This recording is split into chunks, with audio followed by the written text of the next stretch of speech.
everyone. Welcome to another spectacular edition of ARG Presents. I'm your good buddy, your good pal, Amigo Aaron, joined by a man simply known as the BRENT QL, standing, of course, for Quantum Loser. I give you the BRENT. Well, very fitting for this week, I suppose. That's right, buddy, because, oh man, I never walk out on a review, but oi, last week we spun the wheel, Brent, and we Yes. made the deal. We made the big deal, and this week we're going to be taking a look at, bam, the Sinclair QL. The QL, Brent. Now, I don't know about you. Quality low. That's right. Did you know about or had ever heard of the QL before it was spun on the No. wheel, my friend? No, absolutely no. I had no idea this machine existed. I took a deep dive this week into because hey, listen, I liked the ZX81. That's a beauty. Remember that one? Yeah, Remember that was the good fun. ZX Spectrum? We all had a good time with that one. And so in my mind, I thought to myself, heck, the next generation of the Specky, that sounds awesome. I'm on board, bro. Look at this thing. It's all sleek and black. It looks awesome, right? It's got a weird stuff strapped to it. It's going to be awesome. Well, brother, we'll find out. Let's get into it. Let's just jump right in, Brent. So the Sinclair QL, the QL, Brent, you know what the QL stands for? I'm sure you know by now. I looked it up. I know the knowledge, but I do not remember the knowledge. Now, dumb is what you mean. The quantum leap. Yes. This was Sir Clive's attempt to crack into the business sector of computing. As you may know, his previous endeavors have been budget machines, and those machines were aimed at the home user. They did not have a keyboard, the quality you would need in a business environment. It didn't have the peripherals you would need or the ports you would need. And so the QL was Sir Clive's attempt to crack that business market. This thing came out in 1984 and was announced earlier. It took them a while to get it out. They were behind. In fact, they took orders. Yeah. They took orders that were supposed to be filled in 28 days. Didn't make it. No. And when they Not even close. When they first the first batch of these to be released, they had miscalculated on the size of the ROM they needed, so they had to put a dongle in the back in the cartridge slot so these things would work. So these were the usual bodge job you would expect. Of course, this thing had a whole different structure than the ZX Spectrum, totally incompatible with any Spectrum software. This thing, now I'd never heard of this processor, the Brent. This thing had a Motorola MC68008. Yeah. Okay. And I was like, what is that? Well, it's a cut rate 68,000 with an 8-bit bus. Okay. It's not 16-bit. So, of course, he was cutting costs. Let's just cut to the chase here, and then we'll get into the particulars. When Sir Clive decided to make a business machine, business machines usually cost more. Okay. Yeah. Because they have more stuff on them. They do more. They're of a higher quality because they're for business. Sir Clive tried to do it both ways. He tried to make a cheap business machine. This thing shipped initially at 400 pounds, okay? Which is cheap. Think about it. It was cheap. That's cheap for a business computer, but actually expensive for what you were getting. Yeah, so anyway, getting back to this thing has a full-size keyboard, and the keyboard looks nice, okay? But it's a membrane keyboard that is not popular. Yeah, it's just pretending to be a good keyboard. This same kind of keyboard got put on the Spectre Plus. It looks good. It's a step up from the dead flesh keyboards, but it's not something you'd want to use day to day in a office environment. This thing shipped with 128K of memory. It could go up to 728K. It had a beeper, of course. It did have sound. It had a variety of ports on it, including a monitor port. It also had a port for your television, so you could use this on a television or a monitor. It also had some really odd serial ports. They were all proprietary joystick ports. It had what was called a ROM socket in the back. Had a couple joystick ports, surprisingly, but it was all proprietary stuff. It had a massive port on the left-hand side under a cover, and this port would allow access to pretty much all the computer's functions. And a few people use this port, but for peripherals, including a peripheral that gave you a full 68,000. So that was the extent of that port. You could actually put all kinds of crazy stuff on this thing. So it was basically the equivalent of taking the side off of a modern computer. The port on it is huge. It reminded me of like maybe the port on a TurboGrafx, that huge port you've got on there. Now let's get to the big deal here. So when the ZX Spectrum was around, they had introduced this thing called micro drives. All right, micro drives. Now these were not very popular and were not thought of very highly. Okay, let's just say that. Well, tough, because we're not going to put one of those on this thing. We're going to put two of them on here. It's got two micro drive slots. Now I never got the full of the micro drive, so I looked into them. These are little tape drives.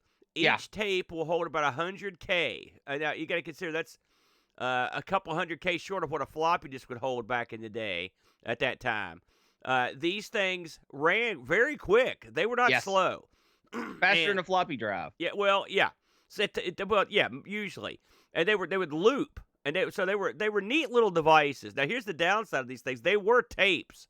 Yeah, imagine for the olden folks out there, imagine an 8-track about the size of a currency coin. Yeah, they're real small. Yeah. So here's the way they work is, of course, it's tape inside of it wound up, and there's a little foam or felt buffer, sort of like a like you would see. Tape. Well, yeah, but what this foam did was, when you inserted the card, it actually pushed the tape up enough to where you're making good contact with the read head. Okay, simple stuff. The problem is that this foam would come off. All right. Yeah. And then the tapes would stop working. You often had to what they called refelting these, for lack of a better just term. Like it really it's exactly what you have to do with cassette tapes, like you would put in a stereo. Here's what you didn't have to deal with the stereo though. When the foam fell off while this thing was inside your computer, you're boned. Yeah, that's the end. I watched a fellow physically fix a couple of these micro drives. This was a total disassemble and no easy task. Because it chews it up. And the funny thing is, what ultimately was wrong with his was that a chip had gone bad, and there's so little clearance inside the chassis of the computer for these micro drives that all the chips are hard soldered to the board, and they cannot be socketed because there's not enough space. So he had to take out the old chip and just put the other one back without using the socket. And I can tell you, no one ever wants to do that. He also mentioned it was one of the hardest things he'd ever done because the boards are so small that the thing doesn't heat up well. It was almost impossible to get the chip out. I've been there, brother. So I guess what I'm saying is the micro drive, no good. And you can imagine using these things in a business environment. Well, I mean, they have an upside. They are incredibly quick when you're dumping the contents of the tape to memory or something. It is fast.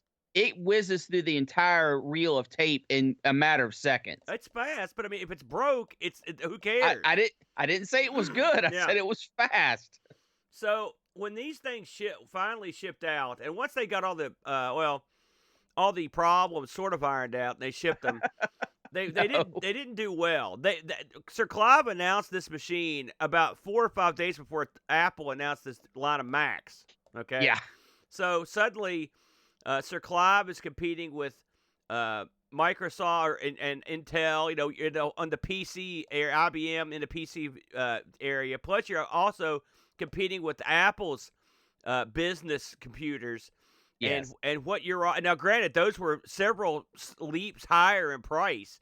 Absolutely. You got to think, those old PCs were thousands of dollars, and so were the Macs.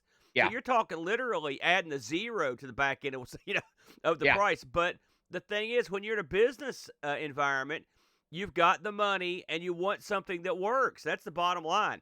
Yeah. The QL did come with a software suite with a word processor and a spreadsheet and that sort of stuff. Yeah. Normal stuff. All of it on micro cassette.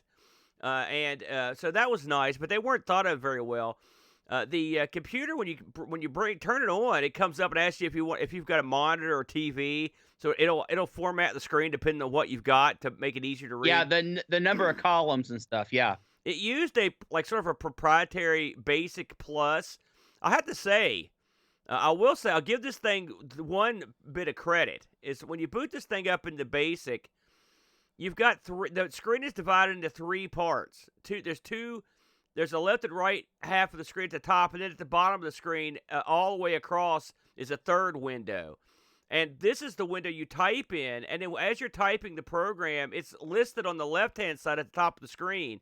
And when you run the program, it runs it in the right-hand side of the screen. It's a real clever way to do programming. That would have been a heck of a boon back in the day. Now, here's what it doesn't have. Everyone loved the ZX Spectrum's little shortcut keys that were all over the place. If you look at a ZX Spectrum keyboard, it's got all kinds of crazy stuff written on the keyboard. This doesn't have that either. They got rid of that too. So, well, they were trying to make it look more, I guess, standardized. Well, and they didn't want people to freak out. I can understand it, but I'm saying those were helpful and people did like those. Oh, sure. I'm not saying it was a good move. Just I can understand why they would do it. This thing also had a couple. This is odd to me. It had a couple Sinclair network sockets on it. Allegedly, this was eventually used as a phone system. You could link these things together like that. I'm not sure how the Sinclair networking works. That's one area I've never jumped into. Well, guess what happened to Brent? This thing didn't sell that good. And, of course, this was sort of Sinclair's last hurrah because shortly after this, our good buddy Alan Sugar from Amstrad came a-calling and purchased all of Sinclair's properties from Sir Clive, and then they canceled, and probably slightly so. They canceled the QL. And got that immediately out of there. canceled it. You know, it's funny looking into this thing, Brent. Even hardcore Sinclair purists will say that this is not a great machine. Yeah. It's a shame because Sir Clive couldn't get out of his budget-minded ways, and this is one time where you need to splurge a little bit. If you put a good keyboard on this, you put a disk drive on it. If you put a full 68,000 in here, if you put, it didn't have an on-off switch. Did I mention that? It had an external power supply as well. So in the classic Sinclair tradition, you had to just unplug it to turn the power off. Even that crap, I mean, that won't fly at a business. There's no business. Absolutely not. Even a small business is not going to do that. I mean, even the freaking C64 has an on-off switch, the Coco. You know, that's cheaping out for the sake of being cheap. Yeah. And that was a big mistake. And when you put when you do this sort of thing, I don't know how anyone could have thought this was going to fly in a business environment. What do you think, Brent? No, and also when they made it completely incompatible with the Spectrum and everything else before it, I mean, because they could have launched this and said, look, we already have hundreds of games, which he didn't want. He didn't want this to be a game system. Right. That was another folly on his part. Although he did put joystick ports on it. Well, yeah, but he didn't want it to be game focused. But if you'd have made this backwards compatible, immediately had all that software, all that technology, all that advancement ready to go, you could say, look at all this stuff. And they didn't do that. And what they brought to the table was good. I mean, the stuff looks good. It sounds crap, but I mean, that's to be expected, I guess. Yeah. But this was a product no one wanted. It wasn't good enough to be out in businesses, and it wasn't cheap enough to be in every home. Yeah. So it just didn't have a target audience, really. I know they were going for the business crowd, but it was not even close to getting there. The funny thing is, the funny thing about this is it didn't start life out as a business machine.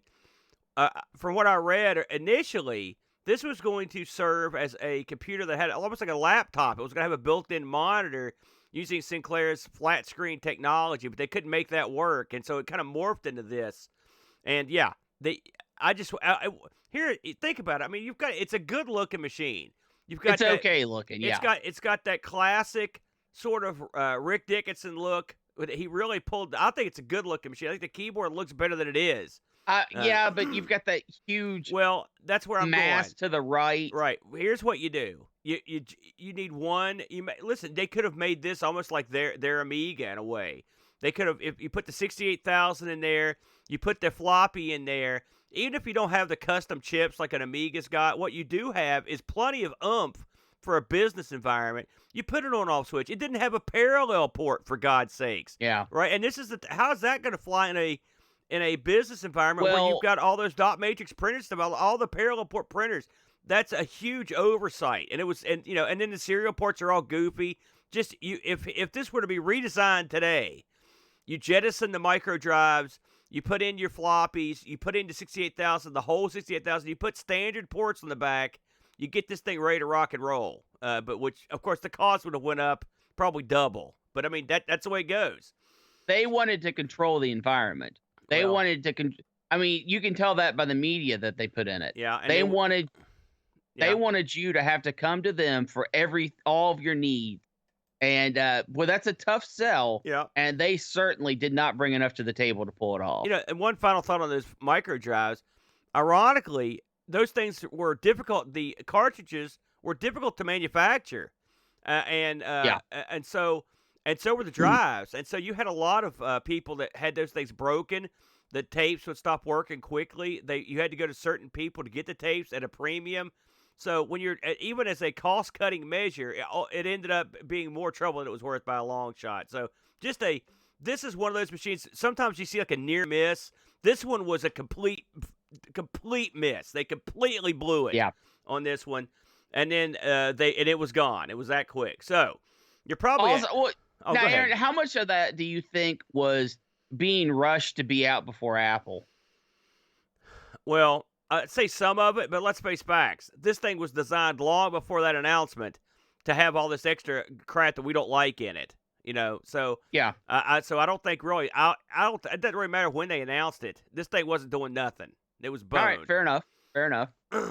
You're probably asking, well, it wasn't around very long, and it wasn't popular. What kind of game scene does it have? Well, not a big one. Is the answer to that one. In fact. I spent the majority of the week trying to successfully emulate and then successfully play the games on it. And so here's the funny thing about it. We got to get into this before we start the show here. You see, if you're watching at home, you see this thing come up on the screen with a web page, rwapsoftware.co.uk.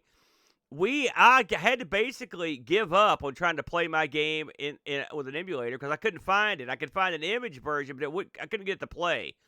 And the reason is there's a company that went out and they bought the rights to a bunch of the QL stuff. I don't know why. Okay, this is the first time I've ran into this after all the years we've been doing ARG, where I could not get for nothing the game that I chose to play. Now, and I will get into that later. The game I chose, but I couldn't find it anywhere in a compatible format.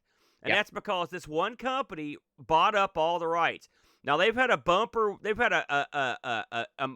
top shelf week this week because at least myself and one other person have went out and bought these packages, which probably have sat idle on the shelf for many years.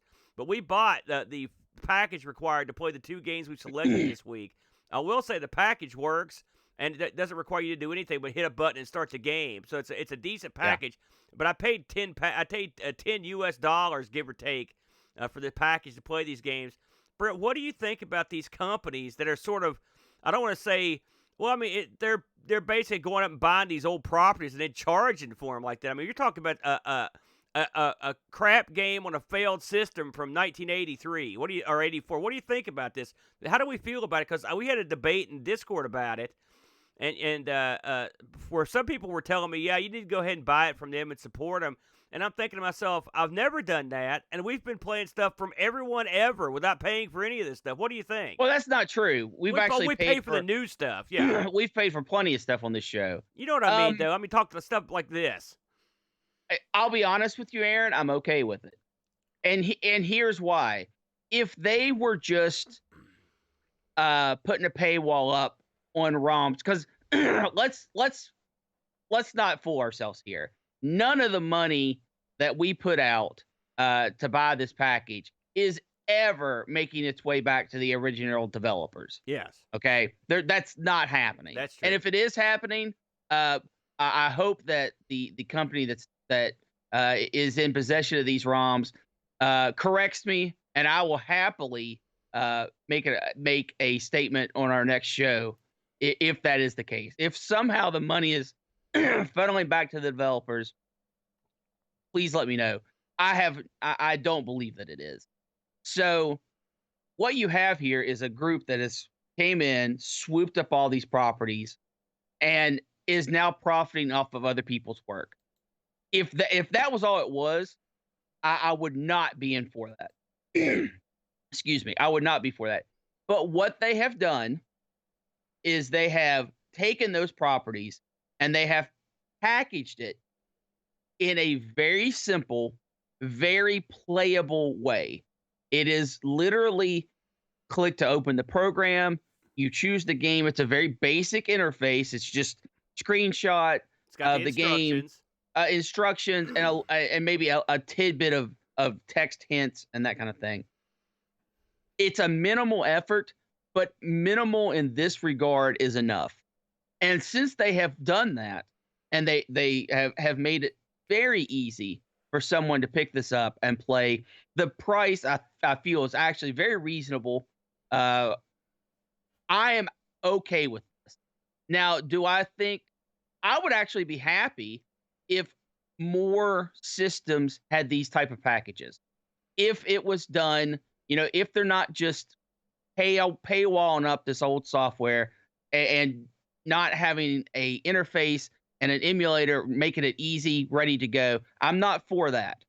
But they put forth enough effort in my eyes to make this a reasonable purchase, and I think it's reasonably priced. I'm actually okay with it. Even the emulator, the standalone emulator for this thing requires registration. I mean, I guess to me, the package was, I was less angry after I got it than I was when I was buying it. I was irritated, if I'm honest, because paying some goof for 40-year-old software is idiotic. I mean, but, there you go. I don't agree with that. But all that said, they did do something. All right, yeah. I'll give them that. But it to me, I find it bizarre that we've done so many obscure machines. We've done kit computers. We've done all this obscure stuff. Why is there someone squatting on the Sinclair QL? It is odd because it definitely. There is no way I would go and recommend any of this software to anyone who doesn't have a personal connection with the Sinclair QL.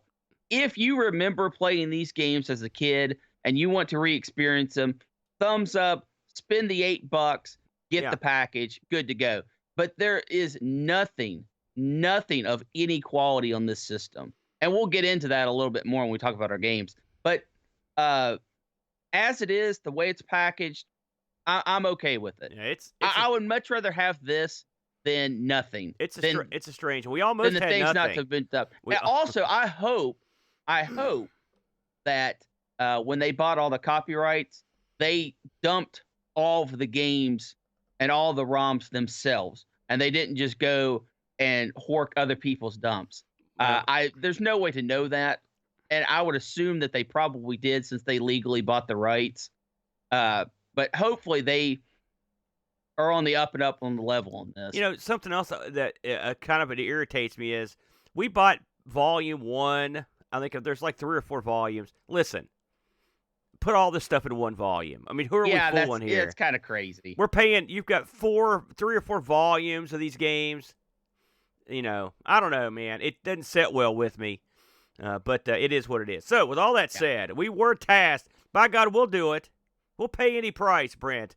There's no depth we won't stoop to get to play these games. So we're gonna head the Porter money at work. Yeah, we're gonna go ahead and let you lead the dance here, Brent. What did you choose And thankfully, we both chose something on Games Volume 1, and we've been boned. We didn't know which about these when we chose them. a complete luck pull. Yeah. So what do you Uh, got? I am taking a look at Cuthbert in Space. Cuthbert in Space. Say it like you're supposed to. In No, space. no one knows the Muppets, Aaron. No. The dead property. I'm sorry. So, what is Koothberg in Space? Well, first we have to, before we get into the game, we have to take a look at the company that brought this to us, and that is Microdeal. Microdeal is actually that's a real name. That's a real company. Yeah, it is. They are specialized back in the late 80s, early 90s of bringing candy games or Dragon 32 games to the public. And they were very successful in that regard. They also, when the 8-bit computers were kind of dying out, they said, you know what, we're going to charge into the 16-bit computers. We're going to keep right on rolling. So they've released stuff for the Atari ST, the Amiga, all that kind of software. And eventually they did stop the mid-90s. They said, you know, we've had enough. We're wrapping up shop. But these guys, Aaron, they didn't just sell software or publish software. They had some in-house games, but mostly they were a publisher.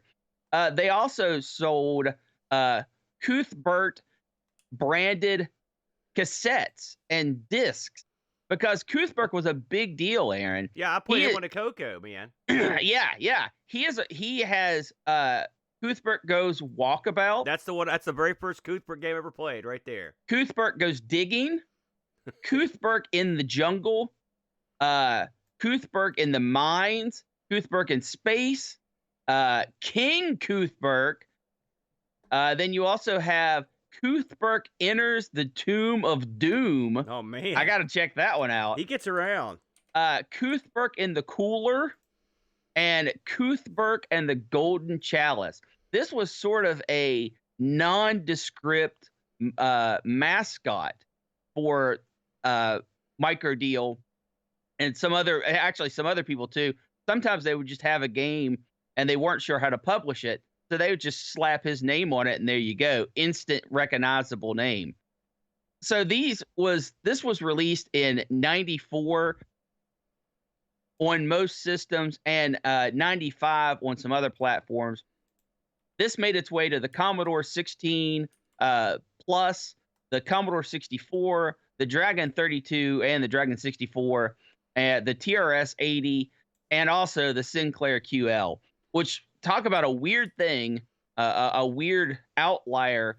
All those other systems, you can kind of see the path they took to get onto the systems they did. Yeah. The Sinclair QL, very, very much not like those other systems in that list. There were several kind of Dragon/Coco games just on the disc we had. So there must have been some kind of thing there. You know what I mean? Yeah, there very well could have been. Yeah. I certainly didn't see anyone saying that.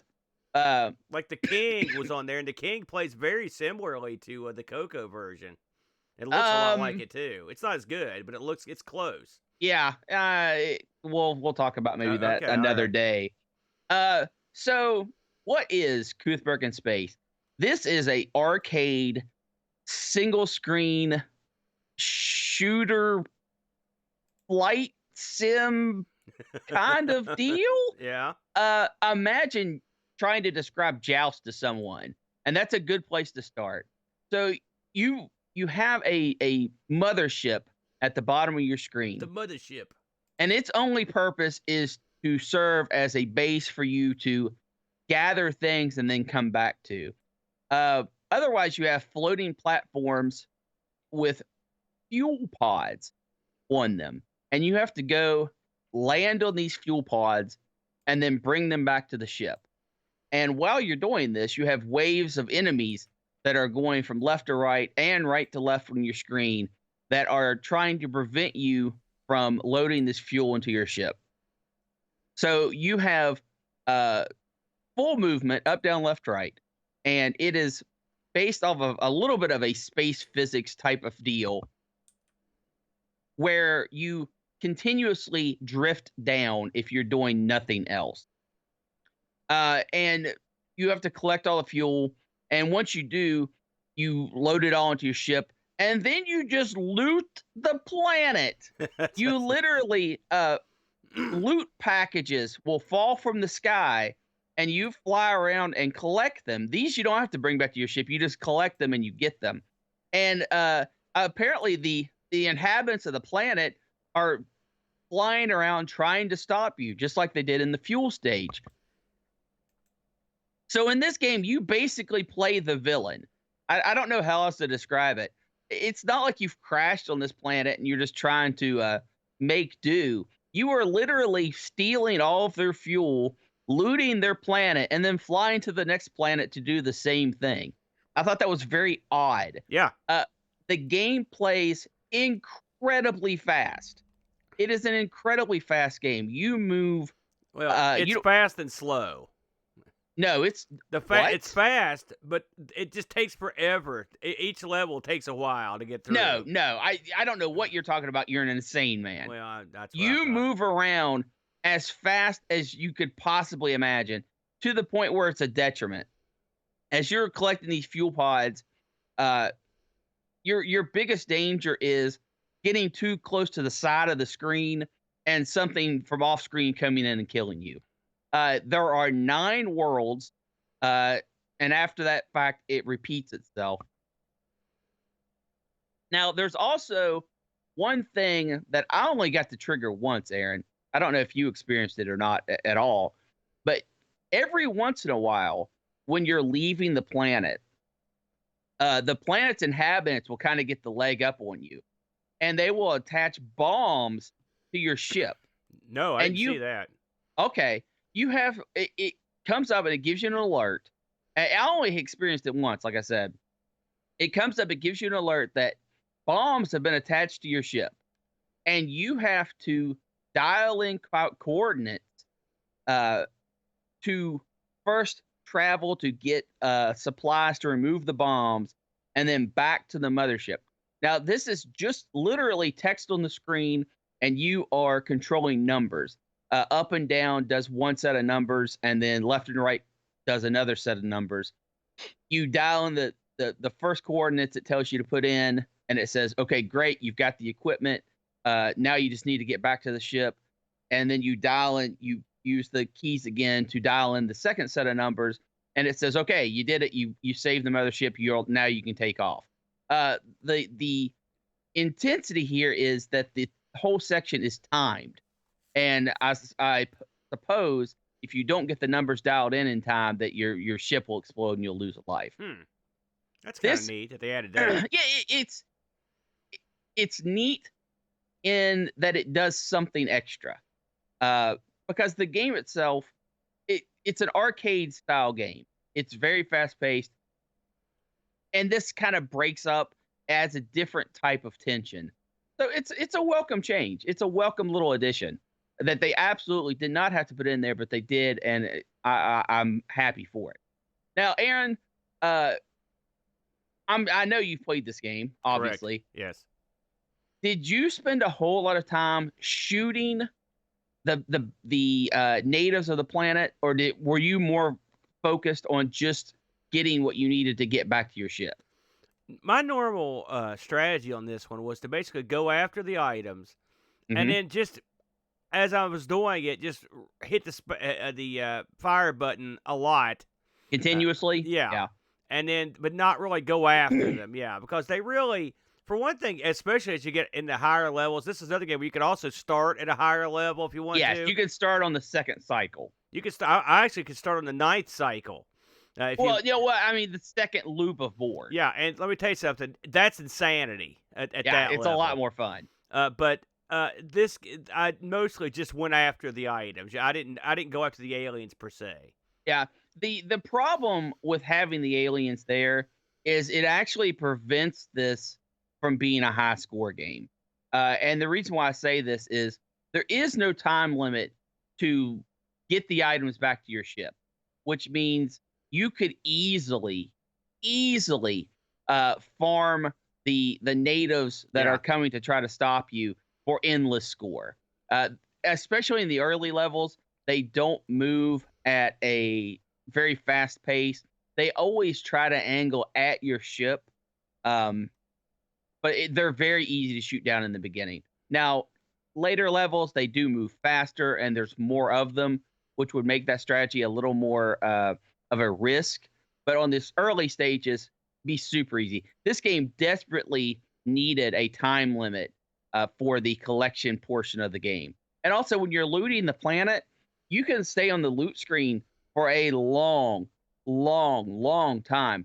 And you can choose to leave whenever you want. As soon as you go back to the ship, you leave the planet. But you can just stay on that screen. I don't know if you can stay on endlessly if the looting ever ends, but it lets you stay there way too long. Yeah. It definitely needs a timer. Without a timer, like I said, you can linger on every screen. And you're right. I thought of the same thing.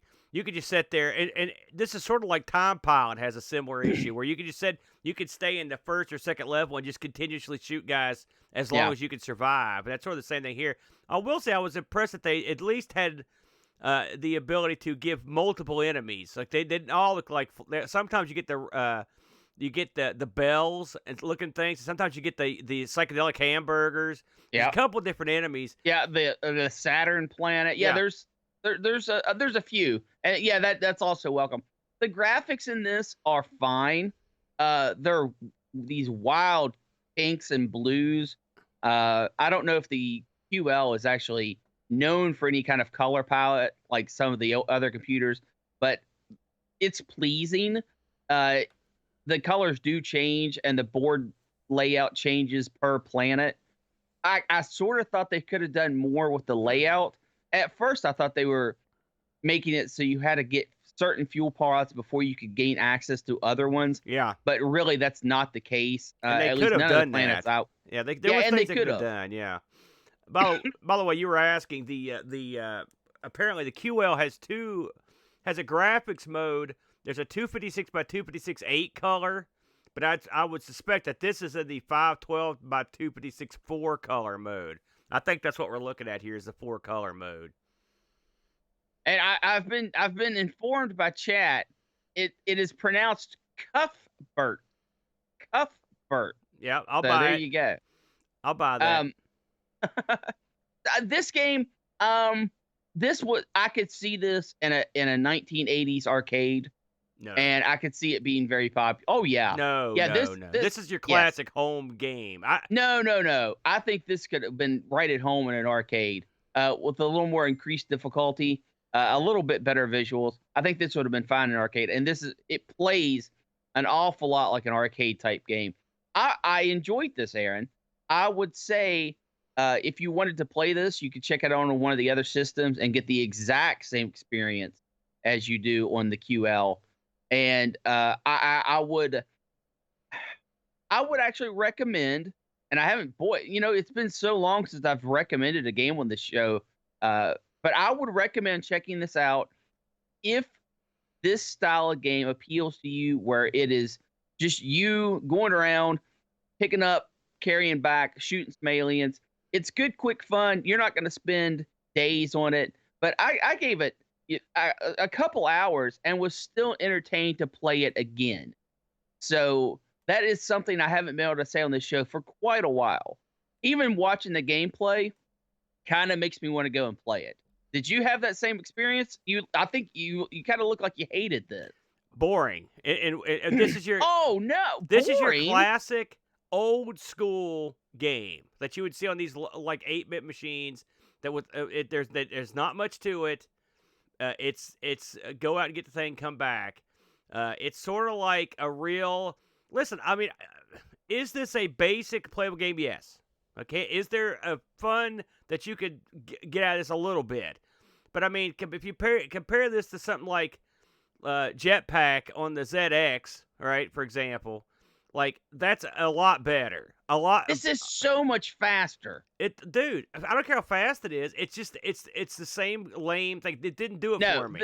The speed of this is what makes it entertaining. If I had just got a Sinclair QL, I took it to the house. Okay, keep in mind that this came out after the ZX Spectrum, right? I've been playing all these hot properties on the Spectrum. I come home and this is what I unload on my micro cartridge. I would not be happy. Aaron, This is easily one of the best games on the QL. Well, well, I didn't say you were wrong. I'm not going to say you're wrong there. I'm just saying I don't think it's that. I think it's not horrible. It does what it says it does. It's just not. It's just a lot of the same. This is an original property. It's not an arcade clone. Which, first of all, finding that on the QL is a small miracle. We both did it. Okay. This game is entertaining. I don't play it for score. I play it to see how many levels I can complete. For an upgraded challenge, it lets you skip ahead to the second set, which starts you out on level 9 or level 10. And having that extra added difficulty raises the enjoyment a lot for me. I thought this was a pretty fun game. Am I going to come back to this? Yeah, I think I will. In fact, I'm actually think I will play this after the show when we're done. I'm serious. What a shill you are. I enjoyed this game. Listen, I'm not saying this is the next Legend of Zelda. I'm not saying this is the next, Metal Gear Solid. I'm saying this is for short burst, get you in, get you out, have some fun, play a game, maybe 2. This is a great game for that. And it's all about the speed at which your ship moves. It moves uncontrollably fast, which actually adds to the enjoyment for me. Yeah, I mean, listen, you're getting me all wrong here. I'm not killing it. All I'm saying is I found it functional but boring. That's all I can say. It's not the worst. I mean, it's not like a Yeti or something. It's okay. No, it's not that good. No. So this is a comparable. This is a fun, quick fix when you want to just zip around the screen in a spaceship. Fair enough. We didn't get any Discord action this week on any of these games, which is understandable because I don't think anyone can actually. I know one person actually bought the package to play them, but I don't think anyone actually wrote up a review, which is understandable. So that was. Did you look this up on eBay or anything? I'm guessing you didn't find. Are you kidding me, Aaron? Are you kidding me? No, I didn't. No. Yeah. Like I said, this is okay. It's okay. Again, I bought a QL and this is the game I'm playing. Yeah, you're getting hosed. So.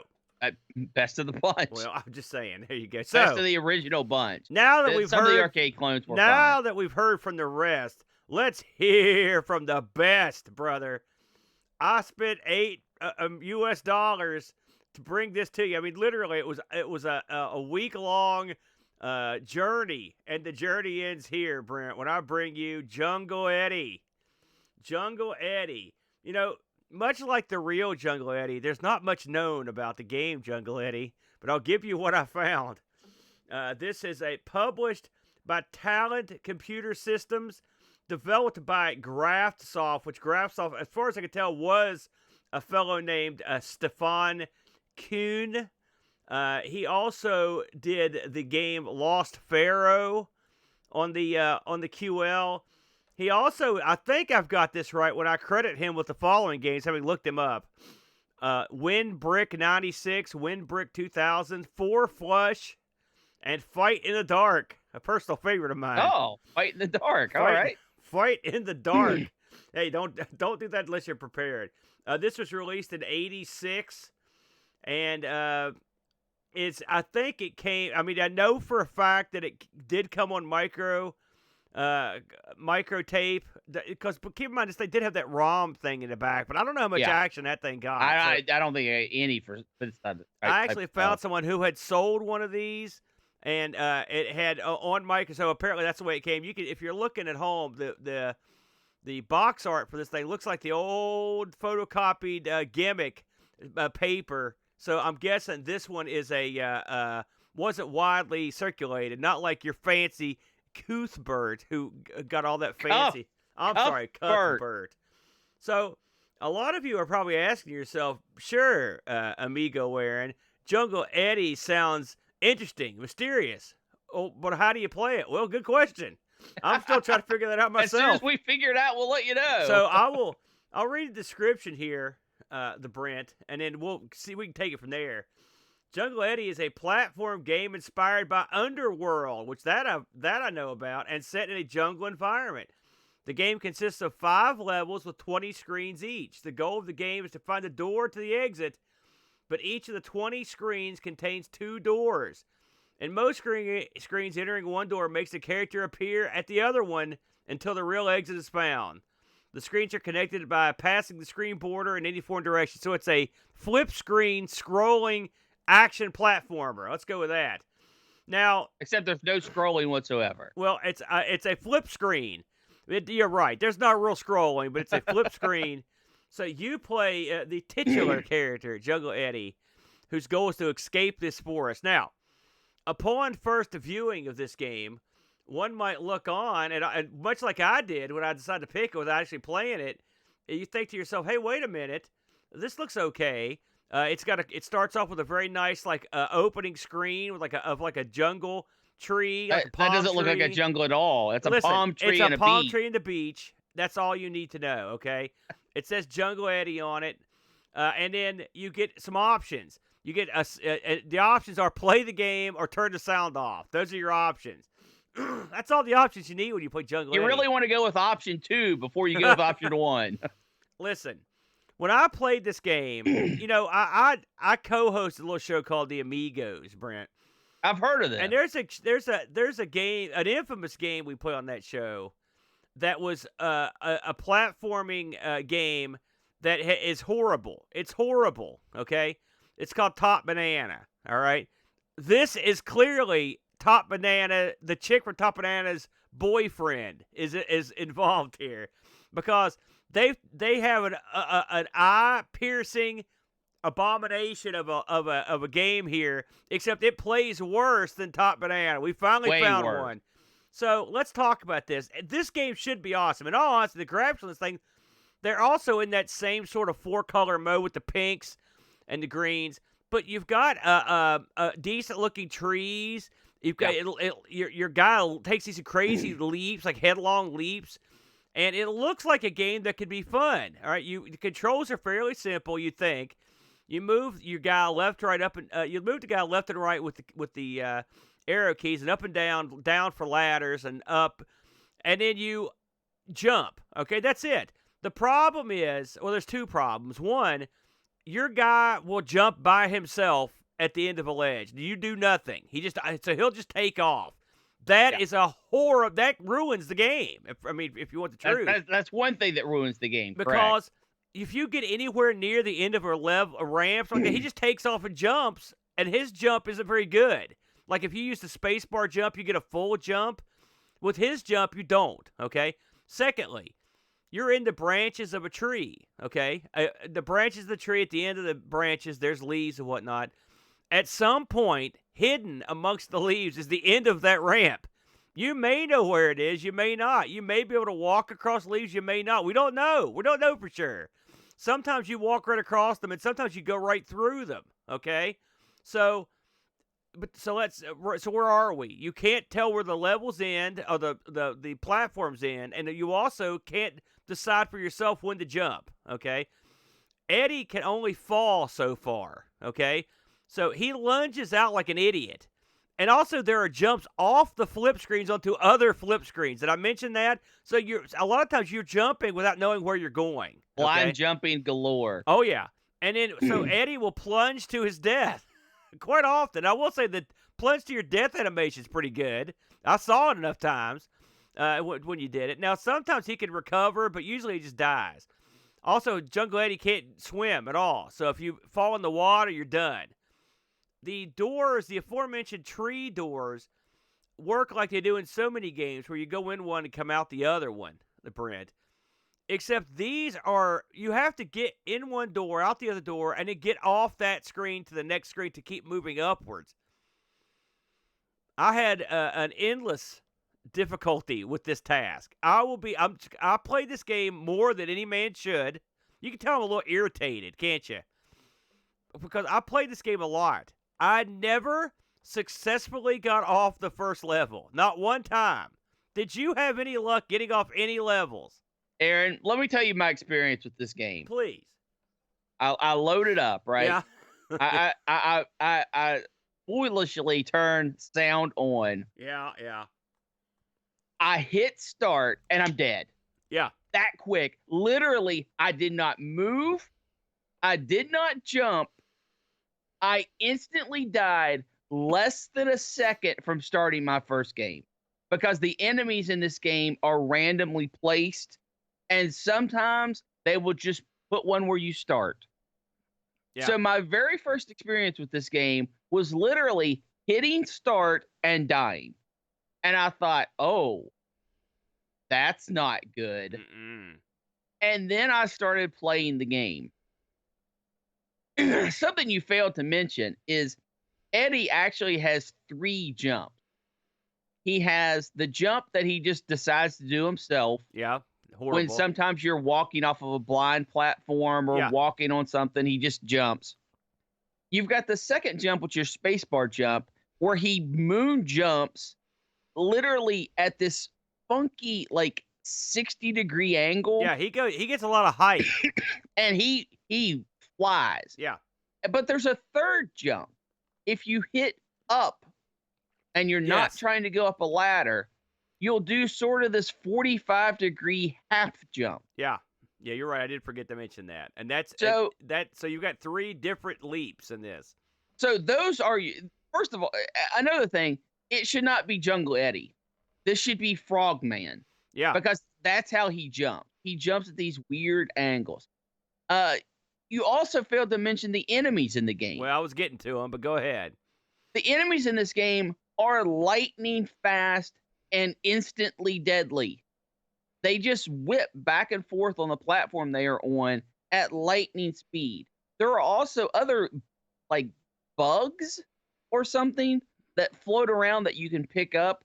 There are random numbers. Believe it or not, I've got a list here of the. So you've got. I will let you go over that. I will let you go over that. Go right ahead. So you've got. Here's what you've got. Points are gained by capturing flying bells, numbers, and pygmy stickman versions of Tinkerbell. All right, don't ask me. Hold on. He can be killed by green flies and pink flies. Pink flies push you or caught. So here's the thing. Get this. No, wait. This gets great right here. I knew you'd appreciate this. You probably didn't even know it. Green flies will kill you. Pink flies will either push you or cause you to jump without doing it. So here's another method of jumping. You know, without you wanting to do it. And this happens. And the thing is, the games, the controls are so all over the place, and the bugs aren't huge, and the background's so busy, you'll often hit these things and just wonder what in God's name just happened. Yes. That's because Pinky got you, brother. That list fails to mention the snakes and the scorpions. The snakes and the scorpions are also there, yes, and they're fast. The snake in particular. They're lightning. Yeah. They're absolutely. So, no, I did not get off the first board. Okay, good. I played this, and I was so concerned and confused because you're right. If you just see screenshots of this game, right, you would be like, that looks pretty good. That looks like it could be fun. You know, you're in the trees, you're exploring these places.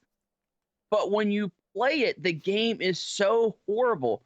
And I messaged you, Aaron, and I was like, this game is bad. Yeah. And you were like, I was not telling you. I was wanting you to confirm that I'm just not an idiot and that this game was actually bad. Because I felt like I was doing something wrong the entire game. And that's what this game makes you feel like. It feels like you're doing something wrong. And that's a horrible feeling to have when you're playing a game. You know, what irritates me is they've got the bones here of something that could have been fun. Like, we're not sure how much fun the different levels are. By the way, there's practically zero footage of anything on the QL on YouTube. So you can't find someone that's like completed this or anything. So basically, all we've got is what we've got. I like the idea of floating points. That's cool. There's floating hearts that give you an extra man. You get 5 men to start. You need them. But just why they decided to never, why they decided to have so many various methods of leaping and have the controls be as clunky as they are and have the stages have all these holes in them. It's horrible. It's unplayable. Okay. It is. Listen, my usual scheme for picking games. This is the first time it's ever backfired this badly. Usually, you can look at a cool game that looks cool. It looks like my kind of game I'm in. No, I should have picked the king. That's what I should have done. I should have went with what brought me to the dance, but I didn't. I wanted to play this. And the funny thing is, if you look at the graphics on this, like at first glance, you're like, man, look at that trees and ladders and the woods and the flip screen. Yes, it's all, and it's great. But I mean, if you really stare at them for a while, playing the game as it is, it makes you want to die. And the graphics are puke ugly. It's just they're garish looking. You know, this looked at CGA and said, "Hold my beer. We're gonna really put something out there to make you hurt." You know, and they did. In Cuthbert in Space, the colors were kind of playful and majestic and made you kind of feel like that space environment. This is more like a drug trip in some kind of horrible forest. Like I said, it's top banana-ish in terms of the palette on this. You know, what can I say about this game and this system in general? I did not enjoy my week entrenched in the Sinclair QL. I didn't either. I've read that a lot of people have, you know, I looked on eBay to see what these things were going for. By the way, I even looked up this game. I should mention this. You could buy, in 2018, someone purchased a copy of this on Microdrive cart for $50 US. Okay. Oh my gosh. This was 2018. So, I mean, listen, I don't know what to tell you. But I looked up, I was like, man, I wonder what these QLs are going for. Okay. Because it's a bizarre machine. And I'm like, what would you do with one if you got it? They are available. I've seen them go well under $400, in some instances under $200. Okay, and there weren't a ton of these made. I think it was like 30,000. They didn't make a ton of these things. Okay, and so you would think to yourself, something that rare is probably worth some bucks. And I've read over and over and over and seen people do video reviews, and they all have sort of a similar story. And the story is, listen, I like this machine. It's nice to have it in my collection, but I never, ever, under any circumstances, turn it on or use it. Yeah. You know, even the insides of this thing are bodged together with resistors strung over ROM chips and wires going everywhere, just jumping things together. They don't last. And so when you've got to do constant maintenance on something, and the reward for all your trouble is that you get to play Jungle Eddi, you know, it ain't worth it. I did look, you know, just to close the book on Jungle Eddi, for the love of God, don't play this. And don't pay £8 or $10 US to get this in the package. You get the package if there's something else you want in the package, that's fine. But email them, ask them if they can replace it with something else. Listen, the guy, they should have paid me. I'm moving units here. I should have gotten a freebie out of this. But don't buy this. Do not buy this. And this is not anything bad about Stephen Kuhn, who did it the best he could, you know, or whatever. And it would be interesting to see why he made these certain decisions on the jumping. You know, it says it's based on this game Underworld, like loosely. Maybe that's where he got the idea for this extra stuff, but it made the game crap. All right, so there's that. Don't buy this. But getting back to the QL in general, you know, we do a lot of systems in here, some real clunkers, Brent.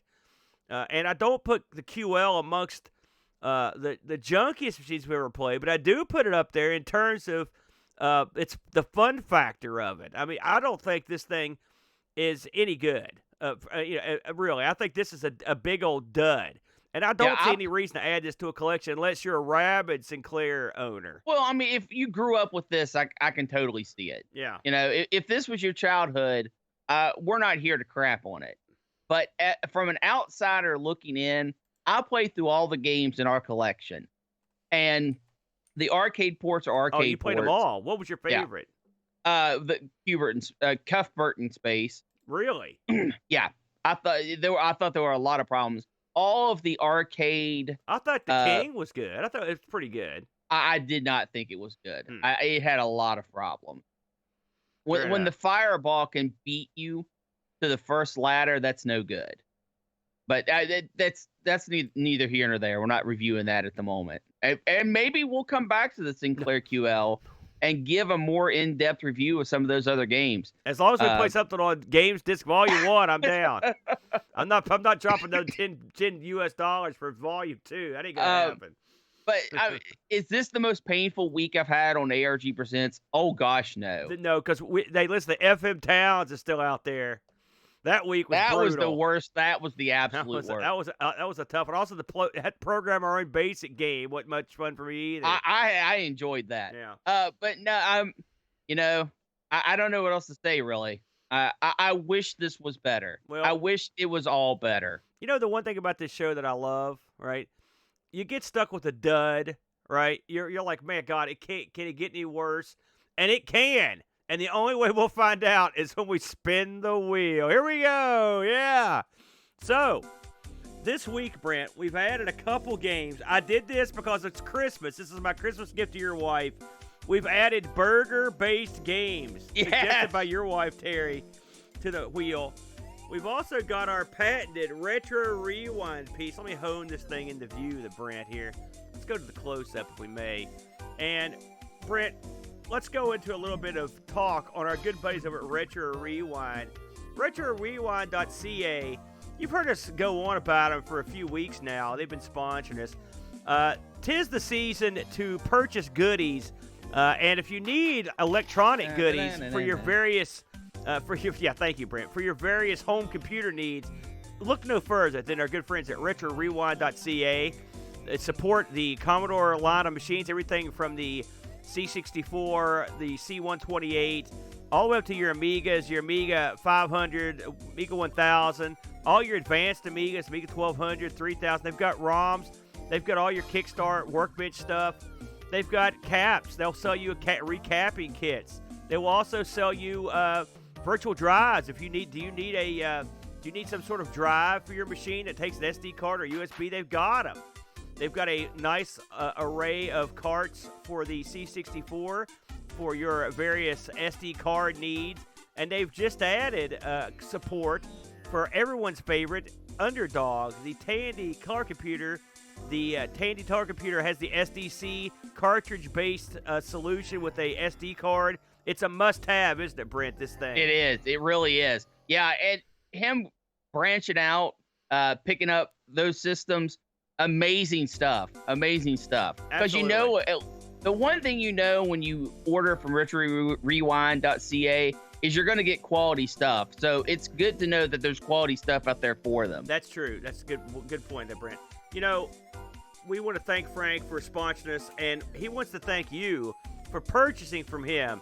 If you use the promo code TISARG, that's TISARG, you can save 10% off your order. That's a big chunk right there, the Brent.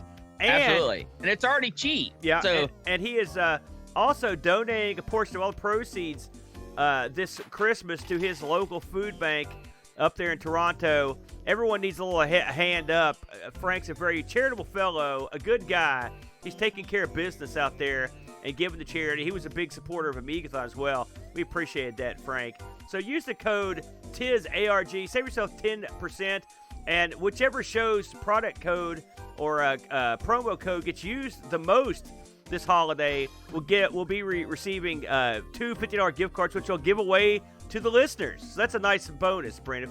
I hope we win, but I'm happy that someone's going to get two $50 gift cards. Hey, listen, if you want to support the show, but you don't want to do it through Patreon, and let's say you don't have work on hardware on the Commodore or work on hardware for the TRS, go buy a shirt. Retro Rewind shirt. Use our promo code. It helps us out. It helps you out. Everyone wins. Correct. So, with all that said, Frank sponsors our Retro Rewind piece, and it is, bam, Sharp 68,000. How there timely. You go. Just got some decent support under the mister. Are you ready, Brent, to spin the wheel? Here we go. Our little faces are upside down, the Brent, on the wheel. We're turned over. And the winner, oh my gosh, here it is.